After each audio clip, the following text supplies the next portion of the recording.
just have to tell you that every single facet of training and competing and, mentality spec that marathon training has thrown at me so far has just been by far my favorite aspects of the sport.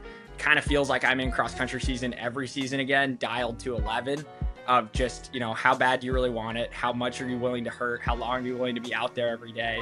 How effectively can you recover? All of these factors that I feel like I'm just juggling, that kind of coalesces into this really gratifying experience of just effort and, intelligence as an athlete that I really value.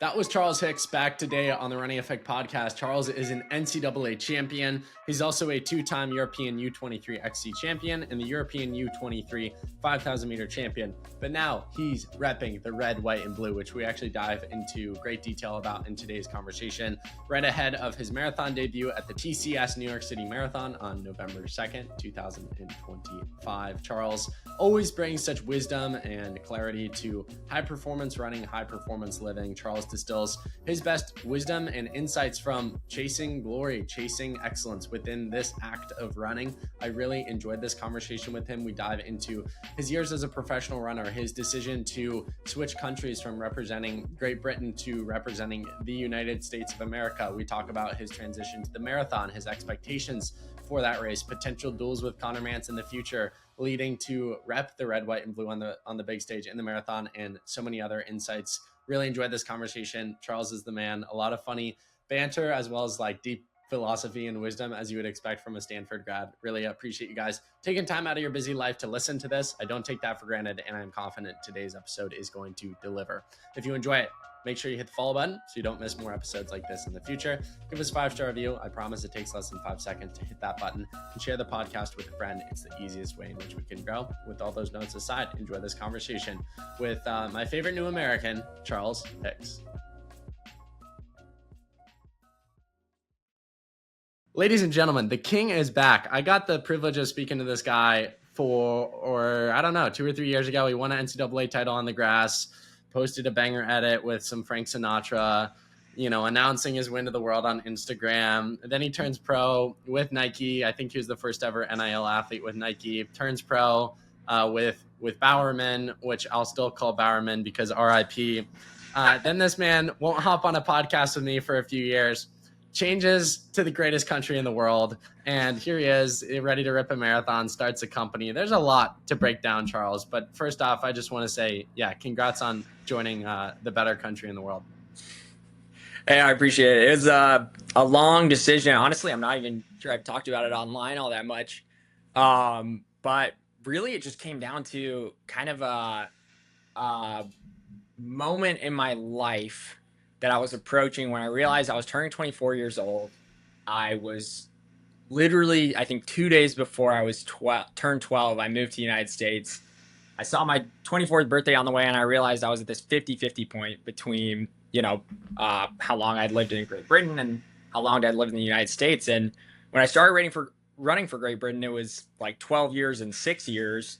And so 6 years have gone by since then, and a lot has changed in my life. And most importantly, I think it was just kind of, like you mentioned, those years that went by when I was pro, I was just very immersed in, being out in the world and, my surroundings, and kind of wanting all this effort that I was throwing into running to be, kind of a purpose more driven by the ground that's actually beneath my feet, so to speak. And I started to get, these feelings about wanting to contribute to my surroundings, but having a little bit of a detachment in the way that things were set up. And obviously there's a million trillion factors that go into a decision this big, but that's kind of what kicked things off. And then it was just honest conversations with everyone that was involved emotionally in this kind of decision. And obviously, making sure that with, the financial considerations, making sure that since this is my job and occupation, that everyone would be, supportive and on board with a big transition like this. And, everyone in my camp and all sides of the fence was very supportive, as long as it was a decision that felt right for me, for myself and my family moving forward, looking, really far down the road. And no pun intended. And it all just kind of coalesced into, yeah, I think we really want to do this. And so far, the longer time I sit with it and spend with it, thinking, about my future family and my ancestry, it makes a lot of sense. Coalesced is a great word right there. And you actually have a company we'll talk about here soon that I'm sure Coalesced would get some flowers if you used it on that app. But something I want to give you your flowers for, and I want everyone in the comment section, if you're watching on YouTube or Spotify, to give Charles his flowers. We see the opposite all the time because it's just factual. The U.S. process of making a team is a pain in the ass, and it's very hard to do, and it's very competitive. And there are so many people that have run the standard, and they might have some heritage in another country, and so they can compete for that country, and they just kind of take the easy way out. Hey, if I was in their shoes, I'd probably do the same thing. So it sounds like I'm hating. Maybe I am, maybe I'm not. I understand why people do it. It's the easier thing, but I don't think in recent memory I've really ever heard of like a switch of someone going to the US, because admittingly, and I think you'd agree with me here, it is the harder thing to do. Did you discern that at all? And it's low-key a big balls move to be like, hey, I think I'm good enough that it doesn't matter. Like, I want to compete with anyone in the world, so why would it matter what country I represent? I'm not going to take the easy way out. Yeah, I mean, there's a couple different considerations there that you touched on that were really interesting. I would say the first and foremost one is, like, I can obviously only speak to my own experience, and I think I touched on it already briefly, which was just that, there are so many emotional components to kind of my long-term vision for, I think, turning pro. You really like start to realize how big, of a gravitational force running is in your life. And when it becomes this like all-encompassing pursuit, literally sitting in this altitude tent, right? I think you just start to think a little bit more about like, what does it all mean? Like maybe legacy, perspective, long term. And like I mentioned already, I was thinking about, eventually I want to have kids one day, and I kind of want that journey to make a little bit more sense for them. And if I don't really, I'm very rooted in the United States with my training situation, the world around me, just kind of the country that I live in. It just kind of made sense on a really personal level. And then also, yeah, both my parents were American citizens. I felt like at the time when I chose to compete for Great Britain that, it was a huge part of my identity, because I'd spent so much of my childhood there. But every year I'm getting further away from my childhood, and I really didn't want to invest all of this into this sport and then look back and, make a decision, having invested it all in a decision that was made looking backwards. You know what I mean? I think I'm always at my most mentally healthy when I'm thinking forwards, thinking about things I can affect, and thinking about optimizing for my, most effective future. And this is what made me feel most passionate about, competing for, like I said earlier, my surroundings, the situation I'm in, and most likely the situation my future family is going to be raised in and my roots are in. And so it was a really tough decision because obviously personally, I did spend a lot of time in Great Britain, and it was still an incredibly impactful place for me. But I have to acknowledge that my future is here and my running is here, and getting to tie those two together was extremely important. And then the other consideration, competitive wise, yeah, I mean, I'm not in this to be, a moderately good runner. I think that everything about this sport that excites me is trying to be the best of the best. And so, yeah, that kind of making teams consideration isn't really in my head as much as finding my best event, competing as hard as possible, training as hard as possible. I came out to this situation because I consider it to be where people get to be the best in the world. And so, yeah, if you're worried about making teams, you're not going to be winning medals. You know what I mean? I love it. That's such a good line right there. All I want to say is, George Washington, Thomas Jefferson, if they were still here with us today, they'd give you a pat on the back. They'd be very proud of you coming over to the better side.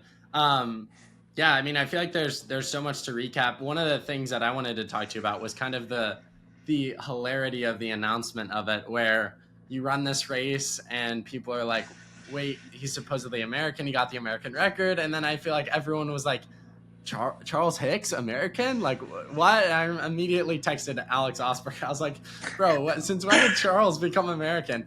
How funny was that from your situation, and how did that whole situation pan out? And fill the people in for those who are completely left in the dark here. I mean, the funniest part is I was not I mean, I wasn't planning on being top 5 in that race. I wasn't planning on that race going out that fast. I mean, I was thinking like top 10.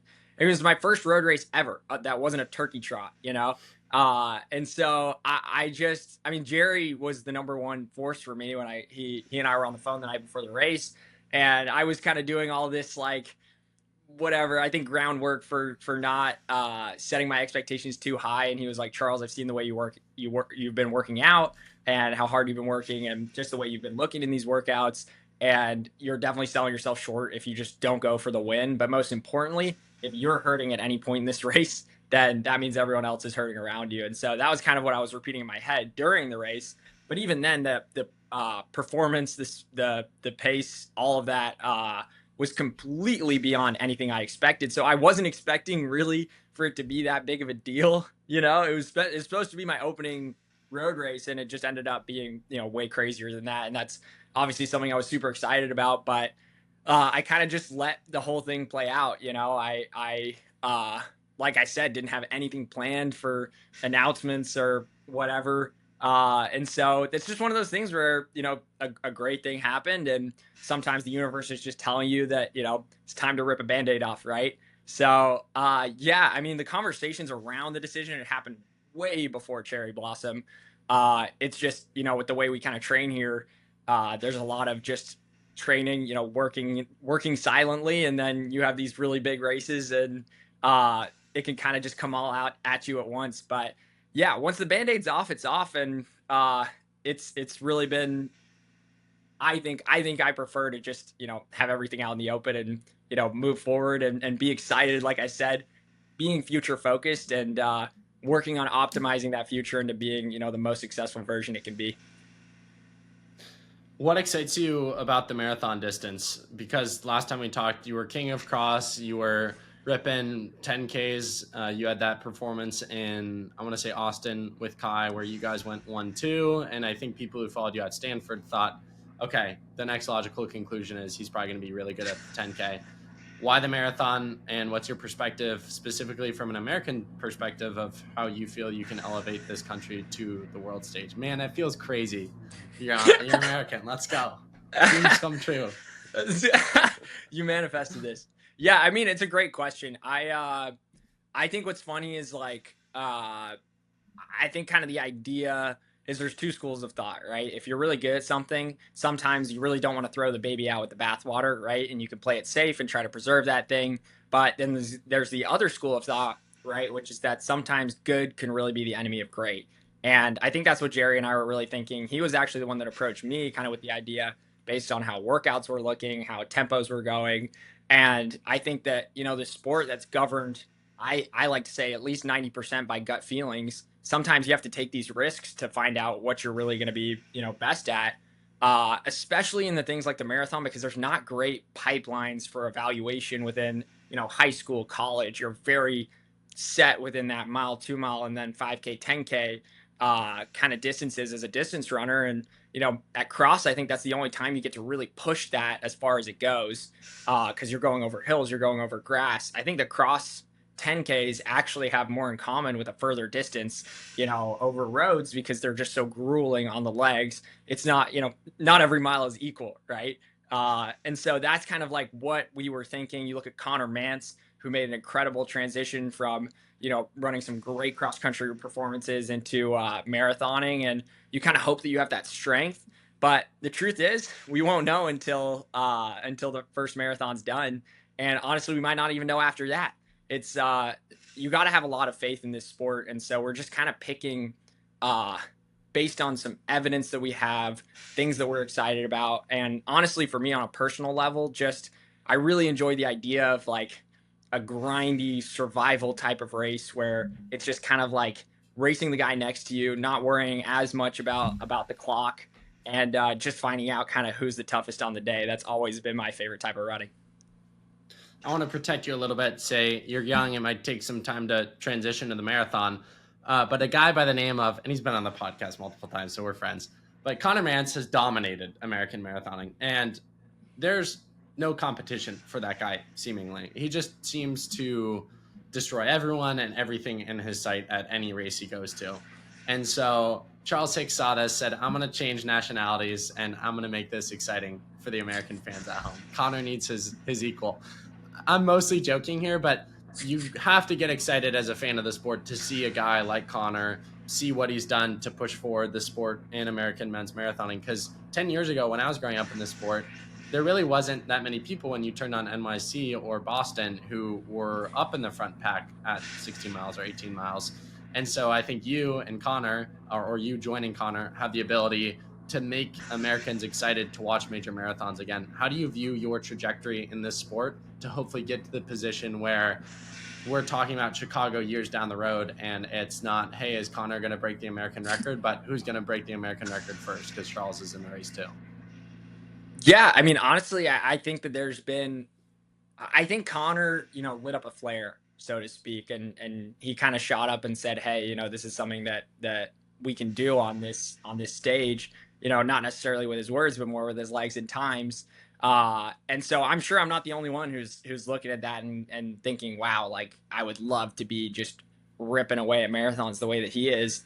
And admittedly, yeah, that's something that really excited me was kind of knowing him, his mentality, maybe some similarities in kind of the aspects of the sport that we enjoy the most from a training perspective and a competition perspective. And yeah, I would love to be up there competing with him as soon as possible. But I think that that's where a lot of people get themselves into a lot of trouble, right? Is like your end term goal is very far away from you at any given time because, it should be a high reach, long term goal that's a long way from A to B. And I think a lot of people, like I said a second ago, get into trouble trying to jump from A to B when really being consistent every single tiny iteration of time from here to there is the most likely way to actually get there, right? So what I can know in the back of my head is that, yeah, I want to compete with Connor Mance. I want to compete with everybody. I want to, be the best marathoner, period. That's the long-term goal. But I can't control that today. What I can control today is going out after this, grinding away at my mileage. I had a great workout yesterday. That was executed perfectly. Making sure I recover off that while trying to get as much volume in as possible, making sure I'm resting in between that. All of those little steps are going to move me one, fraction of a percent further to that goal. And again, like I said, those are the only things I can control. Those are the things that are right in front of me. And so until, that day comes, maybe, years down the road, maybe it doesn't come at all I'm going to be doing is focusing on, what I can actually control in my environment. I think a lot of people, when they think of Bowerman, think, 5K, 10K, last lap of the Olympics or World Championships, and Mohamed, pushing from the front for a medal, or Grant Fisher back in the day, trying to win a U.S. title, or Sean McGorty to this day trying to make teams, or the whole plethora of names that we could throw out who are always going to dominate U.S. championships and compete for medals on the world stage. What I think people miss in that is how good of a marathoning coach Jerry is, because I feel like recently you haven't seen too many marathoners from the group, but, people forget he coached Shalane when she won in 2017, the New York City Marathon. He coached, Amy Craig when she was as good as she was, in her Olympic years. For you, how much confidence do you have in Jerry? And can you also speak to just how good of a marathoning coach he is when people might think of him as just the track guy? Absolutely. I mean, if I didn't have all the confidence in the world in Jerry, I wouldn't be here putting my, like I said at the beginning of this podcast, like so much of my life goes into this.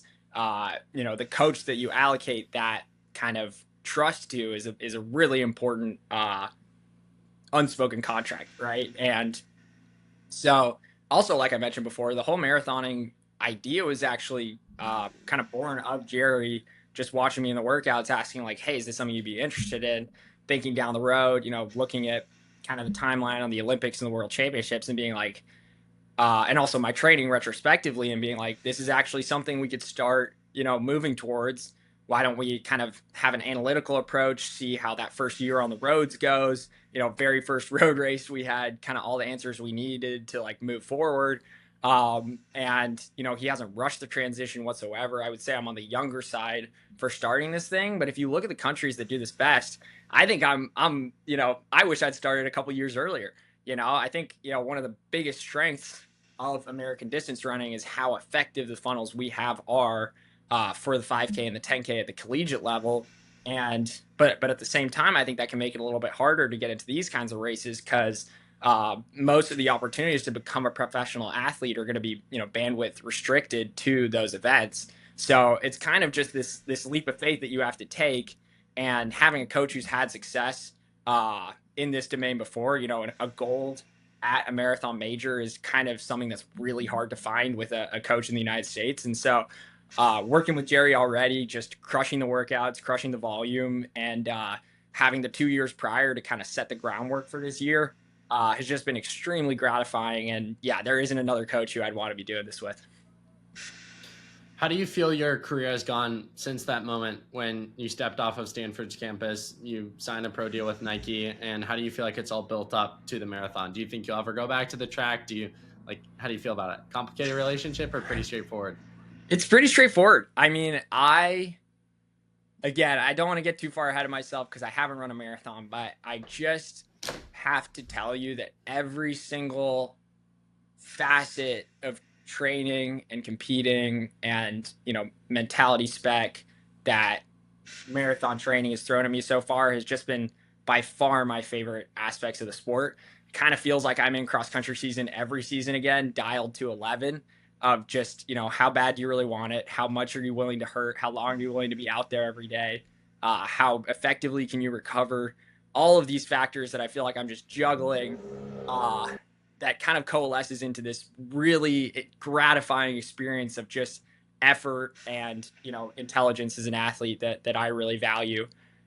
I think the track has a million opportunities for that as well, but I think that for some reason it feels to me like I get a lot more out of it in the type of work that marathons demand.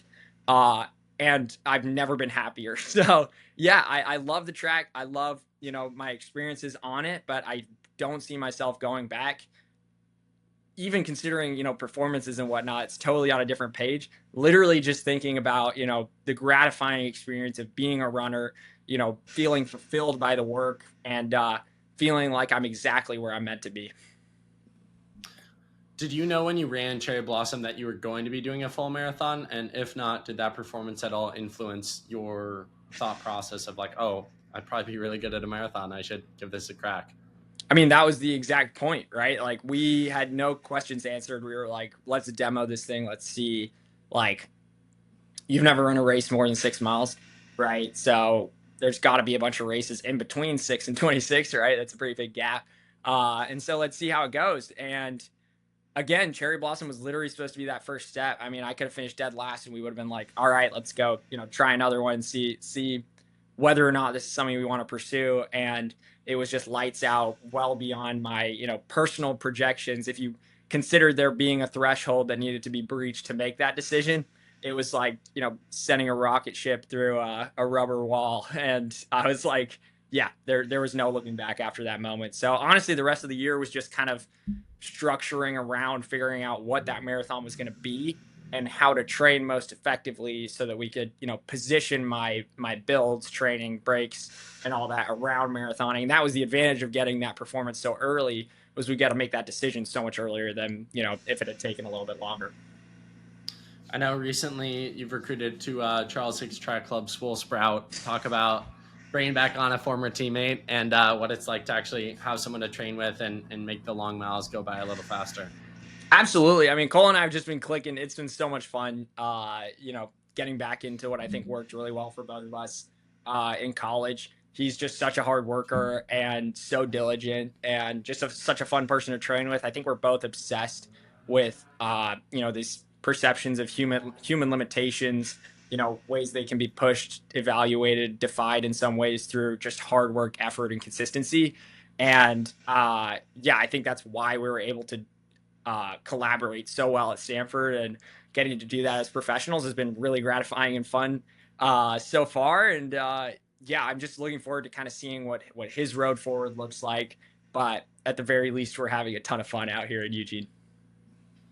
Why New York City? You could debut anywhere. Why New York? Why the Big Apple? Honestly, we picked it because it's a competitive, tough race. We looked at kind of the races I had the most success with cross country wise, which we consider to be our strongest evaluative factor, with a lot of talent at the NCAA level that I've raced against.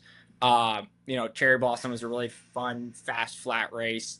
But we think that, for a debut environment, we don't really want like a curated time trial-esque marathon that's going to really stretch the legs and potentially overextend early. I think, we're really thinking about how do we compete, how do we find out where we stack up in this world, and then after the marathon, after the debut where anything can happen, how do we iterate on that to, inch ourselves marathon by marathon into the most effective athletes. So we picked it for pure competition, a little bit of toughness, a little bit of grit, a little bit of hills, and we'll find out whether or not that was a good idea. Are you daunted at all by marathon? I'm sure you have in your mind like the longest run you've ever done up until this point. I've run marathons now at this point, and the first time you do it, you are like really, at least I was like really curious, like, oh, this is I don't know how this will feel. I don't know how long this will feel. I don't know if it'll be easier than I think it is. Like, are you playing those mind games on easy runs, thinking of the marathon distance? So it's a really fascinating question. I think that I would be a little bit more daunted if I were out there by myself. And I'll explain what I mean by that. Basically, I genuinely, from a competitive perspective, and this is why we're obviously going to the marathon, feel like I have always garnered an advantage from the races being longer or more difficult and more just kind of grind based rather than, short changes of pace, things that I want to say are more, technical foot speed and less about, kind of living inside your head in the race and making all these decisions and thinking out kind of how to stretch that endurance as far as possible. And so, long story long, I am actually less daunted by the marathon distance because I've always loved kind of, like I said earlier, pushing those limits and finding out, where do I actually break? What is like the actual limit for Charles Hicks today, and how can I push that further? And so, if anything, I'm really excited. And from a competitive perspective, being kind of someone going to their debut, I'm just going to look at the athletes around me and plan based on the decisions that they are making. If you were to put me in a 400-meter race, I would feel way, way, way worse about it. So every mile that you give me, I feel a little bit more confident, and I'm just really looking forward to tackling it. And also, again, it's a debut. It's not about having the best day ever. It's not about, making every decision perfectly. I'm going to try to, obviously, but sometimes the point is making mistakes. And so I think with that mindset, I'm going to go in as competitively as possible, but I'm not going to overthink the little things and worry too much about the distance. At what point in your career did you realize you were suited for the long stuff? Because early on in your Stanford years, I think it was very quickly assumed that, oh, this guy can run really well over the longer it gets, the better. It's almost like he's from Europe. Unfortunately, he's from Europe. Oh, the Brits are going to hate me after this episode. I'm just happy to, Charles is an American now. Like, European cross courses are so hard. And so you have that background. And so it's like, you can assume if you're watching Charles, the harder the course is or the longer it is, the better he's going to perform. That does translate to the marathon. For you, was it a race in college, high school, middle school that you were like, oh, I'm really good at running for extended periods of time? I might not beat, the sprinter who talks shit to me at lunch, but if we show up on a cross course with some hay barrels, I'll do just fine. Absolutely. I mean, yeah, that's like the kind of mentality that makes most sense, right? Is that like if I am struggling at one thing, maybe I'm better at another. If I'm really good at one thing, maybe I'm going to be not so good at another. It's just basic, principles of physics that, there's an opportunity cost to every talent and ability that you have. And honestly, I like to try to not think about races too much because even though they're valuable data points and they're days where you really got to, go all out, they're very small slices of a very large pie of training, especially since I've been a more consistent athlete. One of my favorite stats is I only missed one workout in my entire 4 years at Stanford, and that's I got norovirus the night before. And I think it's like stats like that that really made me think, okay, like it seems like I have a high capacity for consistency, if that makes sense. And it seems like having a high capacity for consistency contributes to effective marathoning and 10-mile tempos, training high volume mileage, all these things that seem to come a little bit more easily to me than some of those fast speed days, maybe turnover 150s that, no amount of effort or, intention that I could put into them made them any easier. It just kind of starts to paint this picture of curiosity, right? Because it's still a question. The question is, am I a good marathoner? And it has yet to be answered, but it starts to sort of paint that picture of a question that, might give you a higher probability of that being yes. And so I think that's kind of the gut feeling that I'm talking about. It's honestly, I was talking to my mom yesterday. I realized that I've been running at the high school varsity level for over 50% of my life now, because it's been over 12 years, and I just turned 24. And I think that it's a long tapestry of pattern recognition and noticing these different things that contribute to me being stronger over these longer distances. And it's just all going to come down to November when I'm going to find out at least my first glimpse at the answer. The funny thing about New York City timing is it's like right around the NCAA cross meet. Do you kind of feel like you're living vicariously through those college years? Yeah, that's a good question.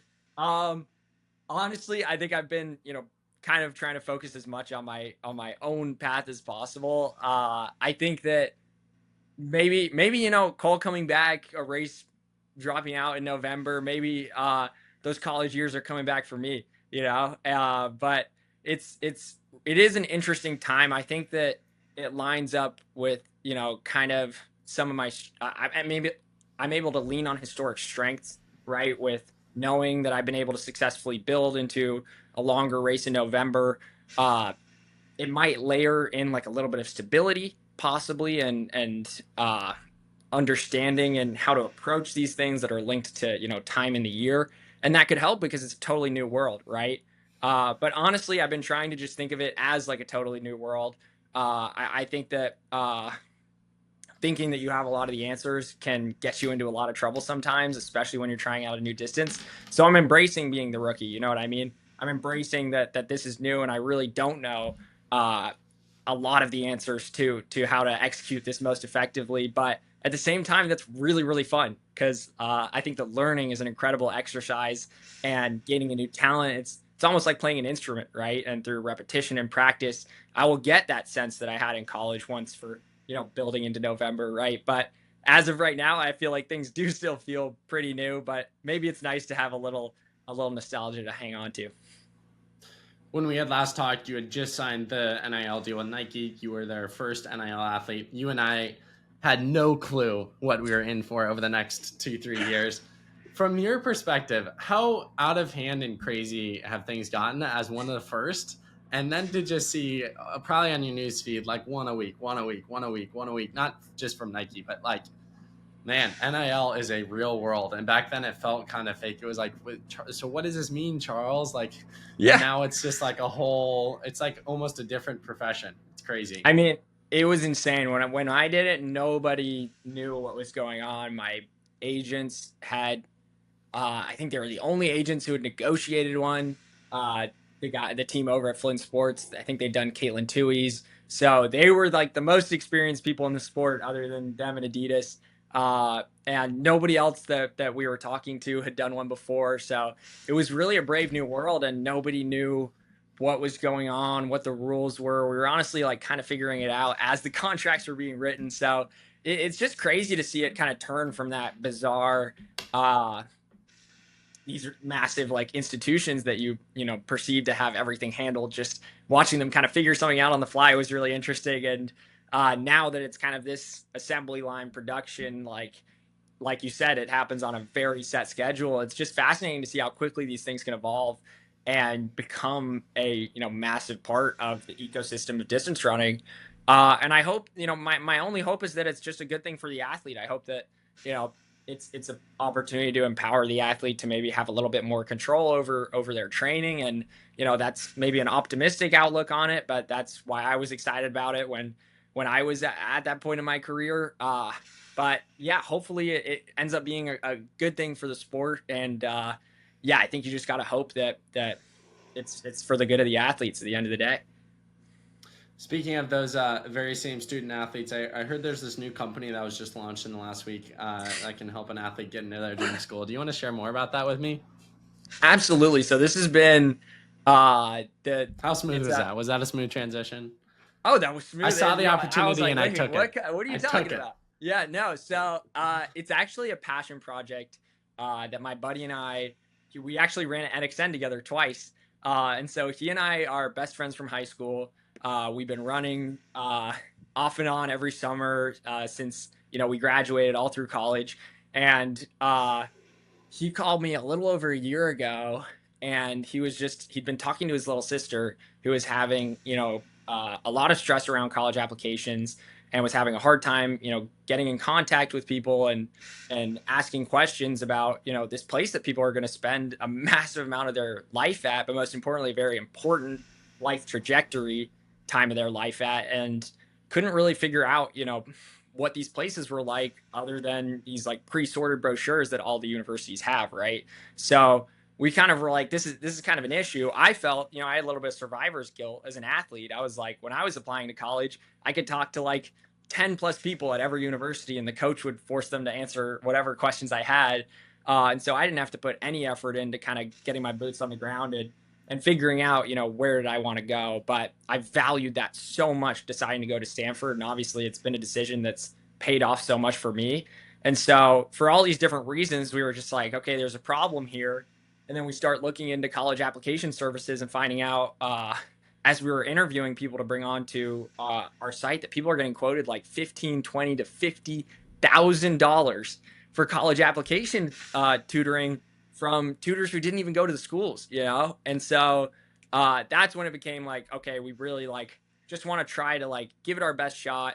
It's a very modern age. We both had our own jobs, obviously, and that's where kind of Scholarly was born. It's a website and a platform where we bring on what we call scholars, which are university students who've been verified and accepted at all these different universities. We're hoping to add more as quickly as possible. And basically, they set their own rate, and anyone can pay to message them, whatever that rate is, to ask questions about university, get help with their college applications, and basically hear the experience of the people who actually got into the universities instead of just all this expensive noise that exists out there and kind of exists, I feel like, to make the application journey more stressful rather than less.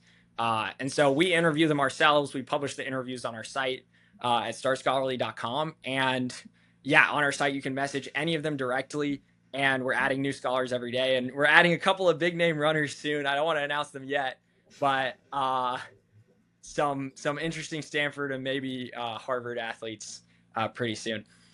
I love it. No, Yeah. when you first texted me about the idea, I was like, oh, this is gonna hit, because I was one of those people who really wanted to get into Stanford. I think I spent 119 days on my application, and I was like obsessive about it. Like, I mean, I through the podcast have such an ecosystem, so I'm like having Alex read every essay I do, and talking to Elise Cranny and Sean McGorty, and like they obviously came into it from a very athletic perspective, but they still understood the institution itself. And then I was like literally doing such deep dives to like find out contacts who are like on the board of directors, or like I was psychotic about trying to get in. Yeah. And I feel like that's such a way more streamlined process, because when I was trying to get in, there was no transparency of like, how do you actually do it? And so I was almost like playing a gambling game, and then you would overthink. And that's why it took me 120 days. And I didn't even get in, which sucks, but I'd probably be doing this today if I did. And that's a big thing too, is like even people with connections usually are talking to someone that is, maybe attending the school, but not exactly the right fit for their application journey. And so what we are trying to do by, going out and interviewing these scholars, then creating a case study profile for all of them, is to ideally, in a perfect world, we have a scholar for every single person's ideal future self, right? So that you don't have to reach out to like maybe someone whose experience isn't as relevant to yours to get advice. You can reach out to, I don't know what you were interested, but maybe like journalism or something based on your current career. But basically finding someone who actually, was in your shoes quite literally, 4 to whatever years ago, and can help shepherd you through that process a little bit more easily. So you're training for your first marathon, you're starting businesses. And again, if you're interested, go check it out. You guys are on Instagram, and then you mentioned the website. And then I think you're recently engaged. You're making money moves in every aspect of life. How do you keep a head on your shoulders and breathe at night? Not get too Absolutely. I mean, I got to thank, obviously the sponsors. I want to thank Nike and obviously Team Garmin as well. Basically, they create a lot of insurance for me to build my life around, having someone, whether it's a company or a marketing department, but anybody who's willing to say, hey, Charles, we believe in you. We think you're going to be great. And we want you to wear our logo as you tried to do that, creates kind of the stability for me to build my life around. And so obviously I'm incredibly grateful for the opportunities that they give me. And then the teams that they've built, the structures that they've built that I think are so conducive to athlete success are incredibly helpful. And then the rest, falls on short-term decision-making. I think one of the things I've really tried to do with my life is to build a priority structure, almost a hierarchy of needs to kind of build my life around, but more importantly, build my day around, since again, your day is the only thing you actually live in. And so that hierarchy is just, you have those most important things. I would say my fiance and running, are the most important ones. And it reminds me of the airplane safety speech, right? Which is to put your oxygen mask on before you help the person next to you, right? And so every single day I try to put my oxygen mask on, those things that are most important to me. First and foremost, when I wake up, I'll get a run done and I will have a great day with my fiance. And then if those things have been given the oxygen to succeed, then I'll think about dedicating, whatever I have left to things that I think are really important, things that I'm passionate about, and things that keep, me mentally in a great place. Because I'm kind of challenging the notion a little bit that I think that running needs to be all encompassing in order to be successful. And honestly, all encompassing meaning like you actually have to suffer in your surroundings in order to be a great runner. I think that great runners are consistent. I think great runners are dedicated and they do make sacrifices to be great. But I don't think that you should be sacrificing your mental well-being, because being in a mentally stimulating and exciting place energizes me for my runs. I mean, I've run 115 to 113 miles, every week up at this block so far, and I've never felt better and more excited about waking up for today and tomorrow and continuing to get it done. So yeah, just continuing to do the things I'm passionate about and try to make a difference in a way that I think is meaningful in the world around me is kind of what gets me up in the morning and will get me to that start line in November. I think the people out there want to know what's the YouTube channel status update. Yeah, I mean, I've been rolling out content lately. I think I've been doing a lot of short form stuff because I've been filming a lot of runs and it's been really conducive to that. But obviously the YouTube channel is, my bread and butter. It's probably my favorite medium out of all of them. And it's just a question of, I think how to use it the best to deliver the content that I think, should be on a long form platform, like YouTube I never want to waste anyone's time. Right. So that's kind of what I'm scheming on. I'm, doing short form in the short term because I think I just want to be consistent more than anything else. Kind of like what I was describing previously. I think I tried to do a little bit too much, and it ended up in sometimes less is more, right? And I think I ended up with more is less by kind of overextending for that. So I'm kind of working my way up, learning new editing structures, learning new content mechanisms for delivery. And the main goal is always to get back to that YouTube channel because I love it so much. But I got to figure out what that looks like. But like I said a second ago in my previous answer, there's so much that I'm excited about right now that I think it's really easy to make content because I just could talk about literally anything. And so, yeah, I think that will, I'll get back to those uploads pretty soon. I'm talking to Bobo a little bit as well to see if we can fire up that Ad Astra train again. Cause yeah, I loved working with him last year too. He's such a good guy. Earlier this year. Yeah. Yeah. He's such a good guy. I feel like that guy is behind everything. Like, oh, he's a beast. Piece and you look in the bio. It was like that one guy. I never knew him, but Stevie Visuals from Stanford. Oh, the GOAT. Was that his name? The GOAT. Stevie Visuals. Yeah. Anything that was cinematic from a runner, I'd just be like, I know it's that guy that they all tag. It's like this thing with Oregon and Bobo. Yeah, he's amazing. Yeah. I don't know how he did it. He was such a fun guy to work with. I actually miss that dude so much. But yeah, him and Bobo are incredible and they're incredible creatives. And that's kind of the question with the YouTube channel is like, what level of content does that channel deserve? What cadence of posting is, is optimal for, like I said, making sure that, it's high quality content. Because I think I'm finding a better delineation between, this is short form, this is long term or long form. And I just need to figure out kind of what that long form is going to look like in this kind of, calling it Charles Hicks V3 in my head a little bit, for just, like I said, making sure that running comes first and foremost. Very passionate about sharing that running with everyone in the ways that are most effective. And we'll just find out whatever that looks like. How different is the marathon training from other things you've experienced in life before? And how do you feel about, I don't know how many weeks out, 6, 7 weeks out? Wow, that was so unintentional. I just did that Clip to that, myself. clip that chat. 6 or 7 weeks out from New York City. How do you feel? I feel incredible. I mean, it's totally different in a lot of ways. It's actually a lot more dense and intense than I was expecting. But again, it's just played to so many of my strengths and so many of my natural inclinations. I think that we have this kind of grinder, alpha edit backwards mentality that, swimming and paddling upstream is how you're going to be the most effective athlete. And I totally disagree. If that was most effective, you should put 20-pound weights in your shoes and run with, weights in your hands, but it's just not the way that it works, right? Sometimes, running in a more optimal way is actually, like putting on Next% or Alpha Flies for a workout is actually how you get the fittest. And I think mentally that paradigm is really important.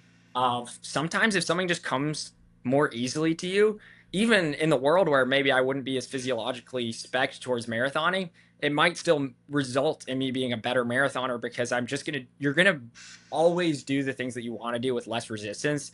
And that way you're going to be naturally more consistent. It's just impossible for you to be more consistent in a pursuit that you don't like as much. You know what I mean? Assuming giving the same effort and mentality. So yeah, it's been different, but different in all the best ways. And so that's why, even though I haven't run a marathon yet and you're asking, would I ever consider going back?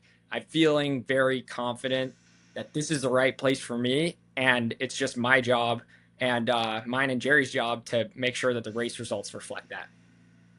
Charles, final serious question for you here today. What's the final takeaway for the people out there? We're recording this September 25th. A lot of people either training for a marathon, training for cross country. What's a piece of advice you can give them? They take out the AirPods. What do you want them thinking?